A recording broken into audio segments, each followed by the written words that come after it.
High, good morning, welcome back to my channel. কেমন আছো তোমরা সবাই? আজকে একটা দারুণ রেসিপি তোমাদের সাথে শেয়ার করো, বাট এটার এক্সপিরিয়েন্স এত বাজে, ওরে বাপরে। তোমাদের সাথে দেখো পরপর সমস্ত কিছু শেয়ার করছি। এই বোয়াল মাছ রান্না করতে গেলে এত ভয় লাগে, এই সব থেকে ভয় লাগে এই মাছটা যখন ফুটবে, ধাম ধাম করে ফুটবে। আমি তো গ্যাস বন্ধ করে দিয়েছি, এই সবে গ্যাস চালালাম।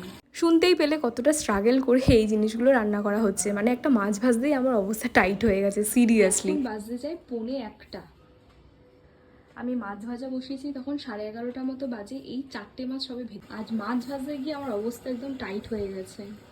এত ফুটছে আমি শেষ পর্যন্ত ঢাকনা লাগিয়ে দিয়ে এভাবে মাছগুলোকে ভেজেছি। সত্যি বলছি, এখন বুঝতে পারছি মা না থাকলে কত প্রবলেম হয়। মাকে ফোন করে করে জিজ্ঞাসা করছি, মা এবার কি তুলবো, মা এবার কি করবো। ওরে বাপরে বাপ। যাই হোক করে মাছটা তো ভেজে নিয়েছি, চলো এবার গ্রেভিটা ফটাফট তৈরি করে ফেলি। গ্রেভিটা কিন্তু আমি ইউটিউব দেখে একজনের রেসিপি দেখেই রান্না করেছি, বাট খুবই ভালো হয়েছিল খেতে। পরপর তোমাদের সাথে সমস্ত স্টেপ শেয়ার করছি। গোটা জিরে, শুকনো লঙ্কা, তেজপাতা ফোড়নে দিয়ে তার মধ্যে দিয়ে দেবো পেঁয়াজ বাটা। এখানে সমস্ত কিছু আমি বাটা ব্যবহার করেছি, তার জন্য না টেস্টটা আরো ভালো এসেছে। আদা বাটা, টমেটো বাটা দিয়ে ভালো মতো কষিয়ে জিরে গুঁড়ো, ধনে গুঁড়ো, শুকনো লঙ্কা গুঁড়ো, মানে যা যা মোটামুটি পেয়েছি আমি সমস্ত কিছু দিয়ে দিয়েছি। তারপরে জল দিয়ে দিয়েছি। সবশেষে উপর থেকে ছড়িয়ে দিয়েছি অল্প পরিমাণ ধনেপাতা। মা ডাল সিদ্ধ, কুমড়ো ভাজা, পনিরের তরকারি রান্না করেই গেছিল, আমি উপর থেকে রান্না করেছি আজকে বোয়াল মাছ। তোমাদের রেসিপিটা কেমন লাগলো আমাকে কিন্তু অবশ্যই জানিও, আর তোমাদের সাথে এরকম এক্সপিরিয়েন্স কার কার আছে সেটাও আমাকে জানিও। চলো তাহলে আজকের খাওয়া তো জমে গেল, টাটা বাই বাই।